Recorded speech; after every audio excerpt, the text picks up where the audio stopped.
India voice, आपकी सोच, आपकी आवाज। नमस्कार, आप देख रहे हैं इंडिया वॉइस और मैं हूं आपके साथ पुष्पेंद्र चौधरी। समय हो चला है रिपोर्टर लाइव का, जहां हमारे संवाददाता ग्राउंड जीरो से हर खबर आप तक पहुंचाते हैं। तो पहली खबर का रुख कर लेते हैं। सपा ने अयोध्या में इलाज में हुई लापरवाही से बच्चे की मौत के मामले को लेकर निशाना साधा है। क्या कुछ कहा है सपा ने, बता रहे हैं संवाददाता मोहम्मद आसिफ।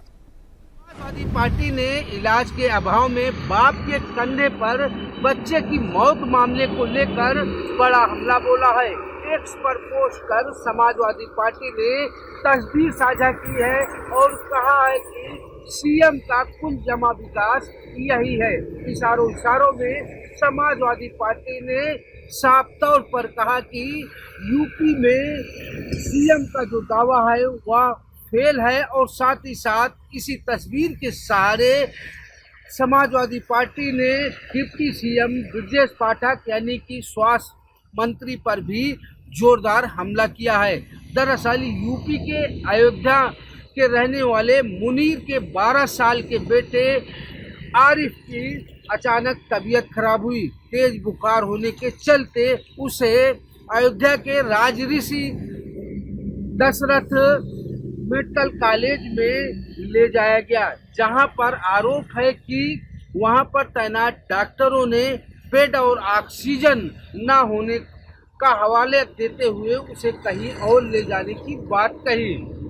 इसके बाद मुनीर अपने बेटे को कंधे पर लाद कर प्राइवेट अस्पताल की तरफ भागा, लेकिन रास्ते में ही उसकी मौत हो गई। कंधे पर बच्चे की मौत का फोटो सोशल मीडिया पर वायरल हुआ तो समाजवादी पार्टी भी एक्टिव हो गई। समाजवादी पार्टी ने स्वास्थ्य सेवाओं पर बड़ा हमला करते हुए कहा कि यह तस्वीर ही काफ़ी है कि कितना इलाज और किस तरह का इलाज में मिल रहा है।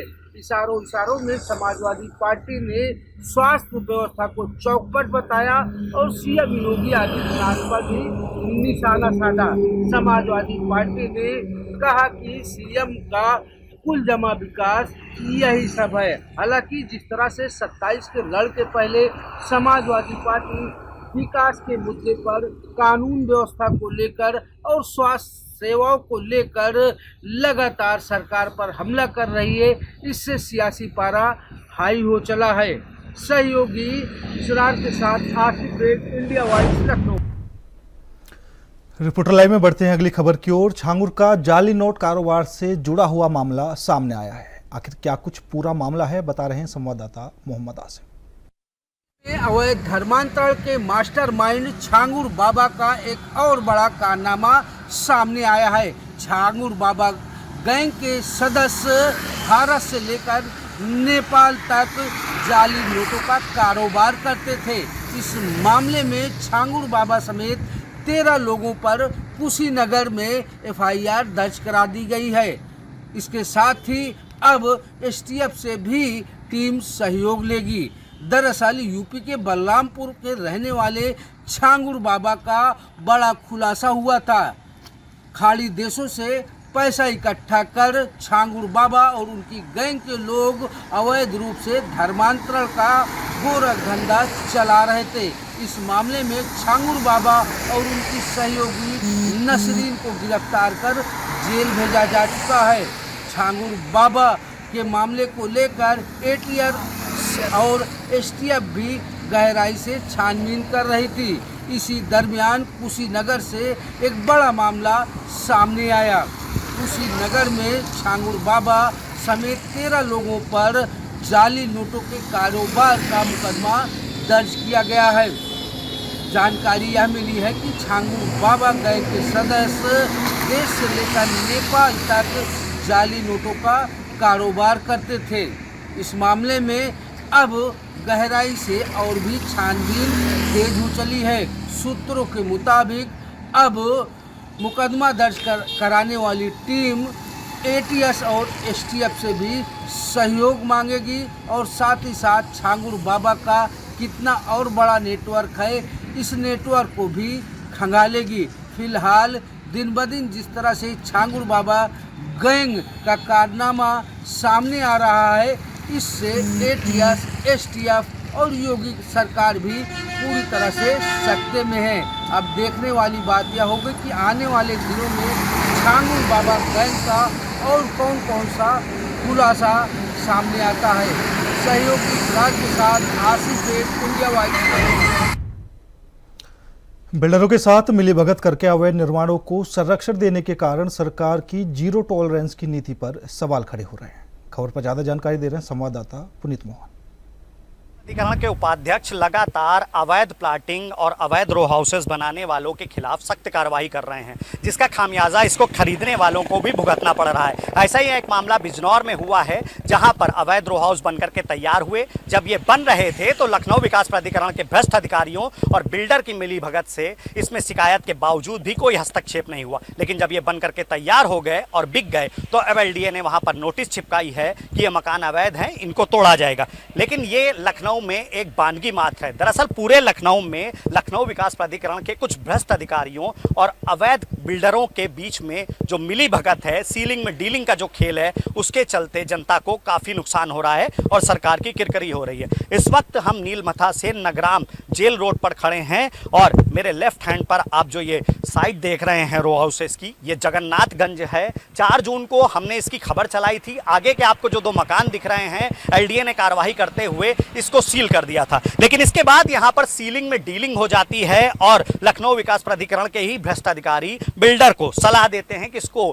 ब्लू टील से कवर करके आराम से काम करो। कैमरा पर्सन से कहूंगा कि वो जूम करके दिखाएं तो आगे और अवैध रो हाउसेस बन रहे हैं, इनमें रजिस्ट्रियां भी हो रही हैं, लोग खरीद भी रहे हैं। अब आप इस सड़क को देखिए, ये सड़क चौड़ीकरण में पास है। लखनऊ विकास प्राधिकरण की भविष्य में यहाँ बहुत सी योजनाएं आनी है।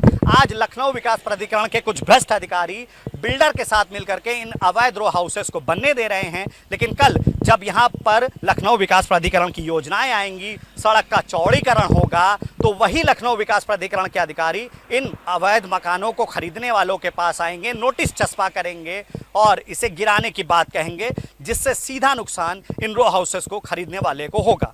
अब देखने वाली बात होगी कि जोन 2 के जो अधिकारी हैं, जो अवैध निर्माणों पर सख्त कार्रवाई के लिए जाने जाते हैं, वो इस खबर के बाद इन पर कार्रवाई करते हैं या नहीं। वीडियो जर्नलिस्ट हमजा अहमद मंसूरी के साथ पुनीत मोहन, इंडिया वॉइस, लखनऊ। खबर कौशाम्बी से है, जहां 2 दिन बीत जाने के बाद भी अभी तक दबंग लेखपाल के खिलाफ एफआईआर दर्ज नहीं की गई है। क्या कुछ पूरा मामला है, बता रहे हैं संवाददाता नवनीत। बीत जाने के बाद भी नहीं होती है एफआईआर। बता दें, कौशाम्बी के सिराथू तहसील के लेखपाल कक्ष का यह पूरा मामला बताया जाता है। 2 दिन पहले एक गरीब किसान अपने मत्स्य पालन के लिए पट्टे के लिए लेखपाल से मिलने जाता है, तो लेखपाल से थोड़ी आपस में बहस हो जाती है, जिसे लेकर पास में बैठा है लेखपाल सुल्तान अहमद, जो कि दबंग किस्म का व्यक्ति ये लेखपाल बताया जाता है। उसने किसान को जबरन एक हाथ मार देता है। उसके बाद जब किसान इस विरोध करता है तो फिलहाल उसको मारने लगता है। जब उसका बेटा भी बचाव करने किसान का आता है तो फिलहाल सुल्तान अहमद जो लेखपाल होता है, दबंग लेखपाल होता है, अपने साथियों के साथ लेखपाल कक्ष में उसके बुरी तरह से जमकर पीटने लगता है। फिलहाल जब किसी तरह लेखपाल किसान का जो बेटा होता है वो अपनी जान बचाकर किसी तरह जब एसडीएम तहसील में जाता है, एसडीएम से मुलाकात करता है, अपनी बातें रखता है, तो एसडीएम ने फिलहाल चुप्पी साध लेते हैं। लेकिन जब सोशल मीडिया में वीडियो वायरल होने के बाद जब मीडिया वहां पहुंचती है तो मीडिया से जब पूछा जाता है कि इस मामले को लेकर, तो फिलहाल जो एसडीएम होते हैं योगेश कुमार गौड़ फिलहाल साफ मना कर देते हैं। उनका साफ तौर पर कैमरे के सामने साफ ये कह देते हैं कि ऐसा कुछ हुआ ही नहीं। फिलहाल जो पीड़ित किसान होता है, पीड़ित बेटे, उसके बेटे अपने बेटे के साथ कौशाम्बी के एसपी और कौशाम्बी के डीएम से मुलाकात कर अब न्याय की गुहार लगाता है। सवाल इस बात का लगातार हो रहे गुंडागर्दी, दबंगई, लेखपालों की जो बढ़ती जा रही जिले में, इन पर कब अंकुश लगा पाएगी कौशाम्बी प्रशासन। कौशाम्बी से नवनीत सिंह, इंडिया वॉइस। खबर देवरिया से है, जहां एक युवक रोड के किनारे घायल अवस्था में मिला है। क्या कुछ पूरा मामला है, जानकारी दे रहे हैं संवाददाता बालेंदु मणि त्रिपाठी।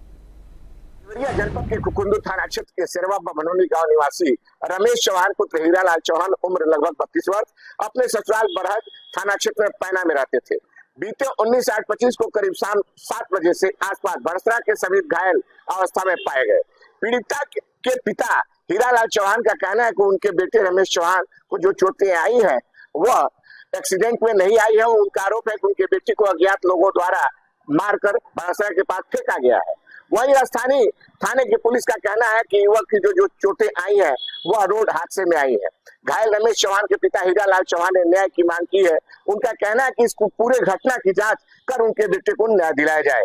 वहीं आपको बता रहे कि उन्होंने पुलिस से मांग की कि मामले की गहन जांच की जाए और दोषियों के खिलाफ कड़ी कार्रवाई की जाए। अब देखना है कि पुलिस विभाग इस पे क्या कार्रवाई करता है और कहां तक इसमें साक्ष्य एक्सीडेंट का बताया जा रहा है और पीड़िता का कहना है कि इनको गंभीर चोटें आई है, कुछ न कुछ हादसा इनके साथ हुआ है।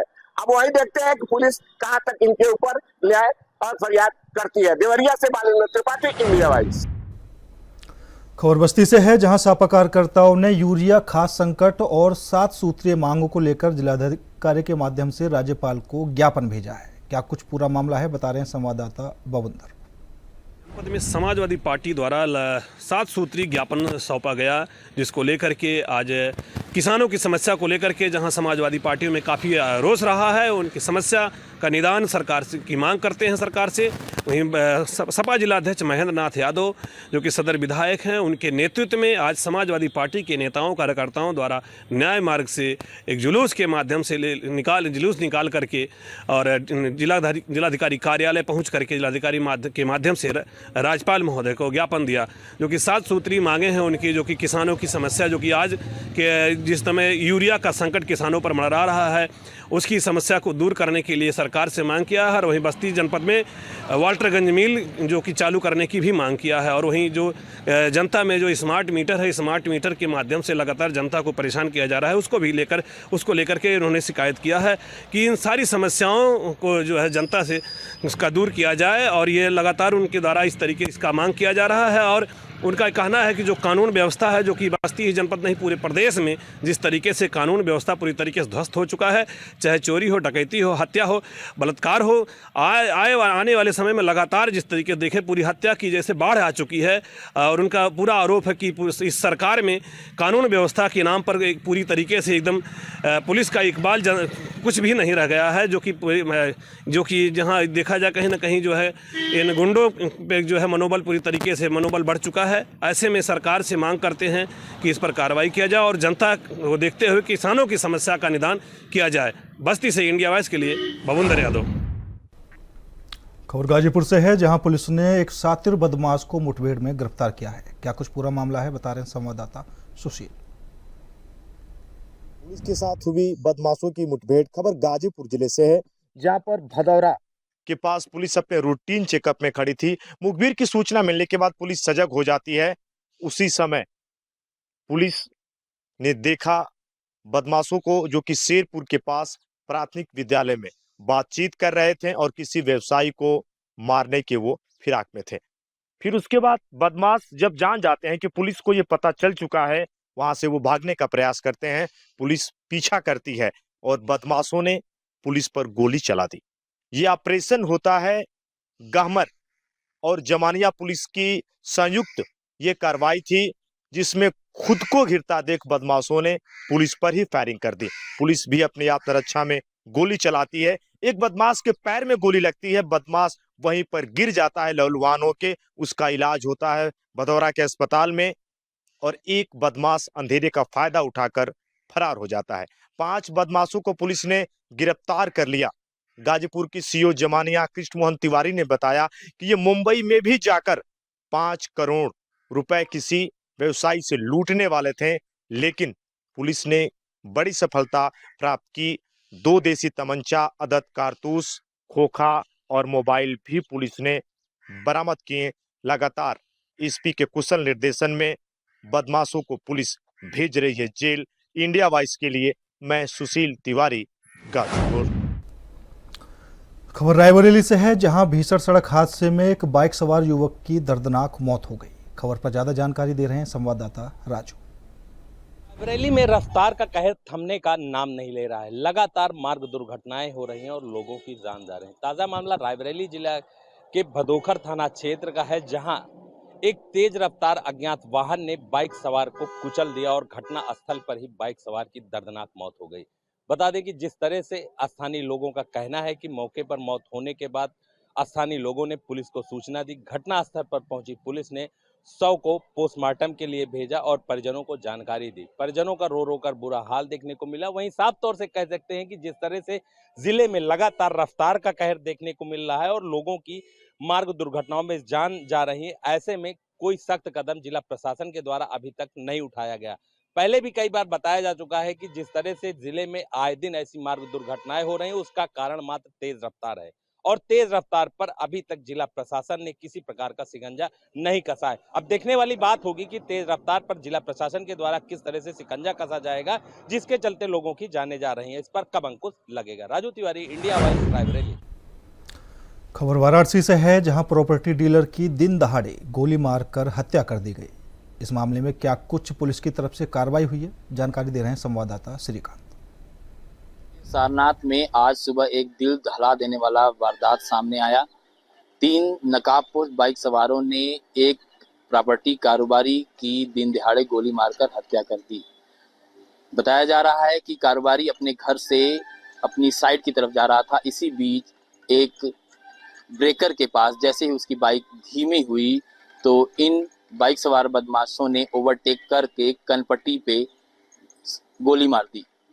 3 राउंड गोलियां फायर की गईं। 1 राउंड कनपट्टी में, एक गले पे और तीसरी गोली बाइक पे लगी बताई जा रही है। वहीं जब स्थानीय लोगों ने इसका रोकने की कोशिश की तो जो नकाबपोश थे वो तमंचा लहराते हुए वहां से फरार हो गए। घटना की सूचना मिलने के बाद डीसीपी वरुणा प्रमोद कुमार मौके पे पूरी पुलिस टीम के साथ पहुंचे।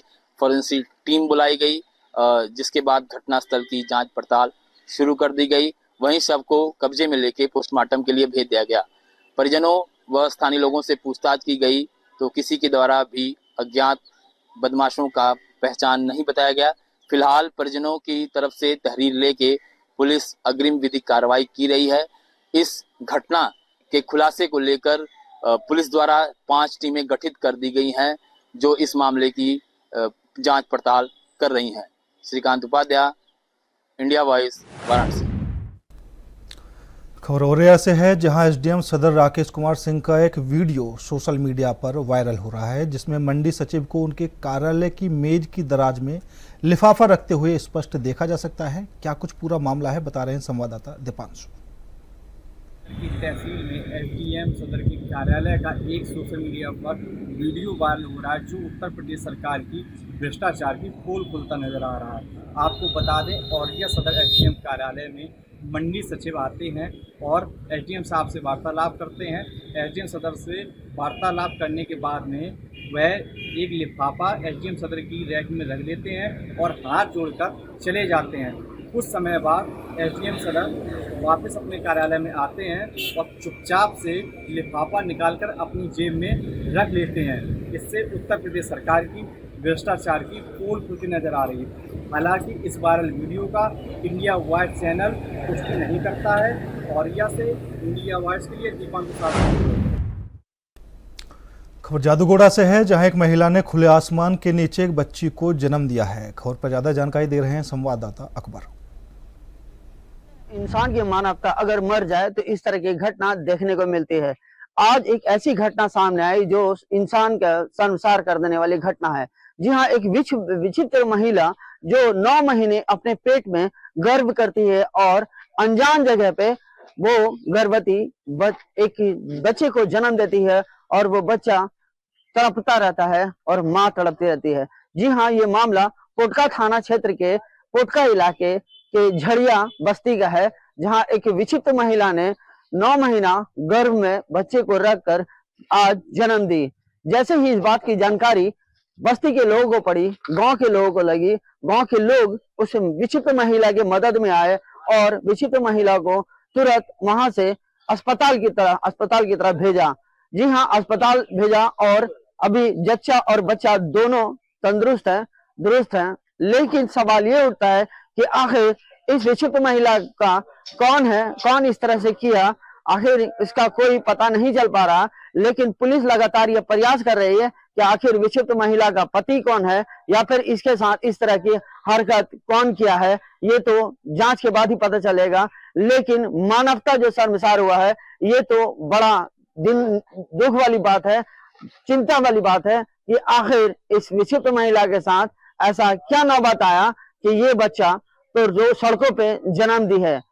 सवाल बहुत बड़ा है, लोग प्रयास कर रहे हैं कि आखिर इसके पीछे का कारण क्या है और कौन है इसके पीछे, कौन है इसका पति, कौन है इसका परिवार। पुलिस पता लगाने में जुटी है। जब तक ये पता नहीं चलता है तत्काल वो एमजीएम सदर अस्पताल में इलाजरत है, बच्चा भी और माँ भी। इस समय जमशेदपुर से इंडिया वॉइस के लिए मोहम्मद अकबर। राष्ट्रीय स्वास्थ्य मिशन के कोरबा जिले के सभी 750 कर्मचारी 10 सूत्री मांगों को लेकर हड़ताल पर चले गए हैं। क्या कुछ पूरा मामला है, बता रहे हैं संवाददाता सुहेल। जिले भर के स्वास्थ्य कर्मी जो खास करके गांव में काम करते हैं, दूर दराज के गांव में काम करते हैं, वो 720 जो कर्मचारी हैं, स्वास्थ्य कर्मचारी हैं, वो सारे के सारे अनिश्चितकालीन हड़ताल पर चले गए हैं। इसका परिणाम यह हुआ कि दूर दराज के गांव में स्वास्थ्य विभाग में काम करने वाले जो कार्यालय हैं, जो अस्पताल हैं, उनमें ताला लटक गया। अभी जबकि बरसात का मौसम है, जल जनित बीमारियों की भरमार है, ऐसे में इन स्वास्थ्य कर्मचारियों का हड़ताल पर चले जाना वास्तव में ये एक परेशानी का सबब है, खास करके गांव के ग्रामीणों के लिए। और मजे की बात यह है कि अनिश्चितकालीन हड़ताल के बाद भी अब तक शासन प्रशासन ने इन हड़तालियों से कोई बात नहीं की है। इन प्रदर्शनकारियों का कहना है कि यदि प्रशासन ने उनकी मांगों को नहीं मांगा, जो 10 सूत्री मांगे हैं, तो ये अब प्रदेश स्तर पर यह हड़ताल की जाएगी। अब देखना होगा कि ठप स्वास्थ्य व्यवस्था को लेकर के जिला प्रशासन और छत्तीसगढ़ सरकार क्या कदम उठाती है। इंडिया वॉइस के लिए कोरबा से मैं सुहेल निदवई। जौनपुर में 2 पक्षों में जमकर मारपीट करने का वीडियो सोशल मीडिया पर जमकर वायरल हो रहा है। क्या कुछ ये पूरा विवाद है, बता रहे हैं संवाददाता विवेक। विवाद को लेकर 2 पक्षों में मारपीट करने का वीडियो सोशल मीडिया पर बड़ी तेजी से वायरल हो रहा है। वायरल वीडियो में साफ तौर पर देखा जा सकता है किस तरह से दोनों पक्षों की तरफ से मारपीट की जा रही है। एक महिला को अर्धनग्न कर जो है पिटाई की जा रही है। हालांकि वीडियो वायरल होने के बाद पुलिस के जिम्मेदार अधिकारियों ने मामले को संज्ञान में लेते हुए दोनों पक्षों की तरफ से आधा दर्जन लोगों को गिरफ्तार कर जेल भेज दिया। पूरा मामला लाइन बया थाना क्षेत्र के तरोखनपुर गांव का बताया जा रहा है। बताया जाता है कि बीते मंगलवार की रात जो है देर शाम जमीनी विवाद को लेकर 2 पटीदार आपस में भिड़ जाते हैं। दोनों तरफ से जमकर लाठी डंडे चलने लगते हैं। वही मौके पर लगे पूरी घटना का वीडियो सीसीटीवी कैमरे में कैद हो जाता है। वही सीसीटीवी कैमरे में कैद होने के बाद वायरल वीडियो हो जाता है। हालांकि वीडियो वायरल होने के बाद पुलिस पूरे मामले की संज्ञान में लेकर जुट गई है। पुलिस पूरे मामले की जांच पड़ताल कर रही है। जौनपुर से विवेक कुमार, इंडिया वॉइस। फिलहाल रिपोर्टर लाइव में मेरे साथ इतना ही। बाकी देश और दुनिया की तमाम खबरों के लिए देखते रहिए इंडिया वॉइस।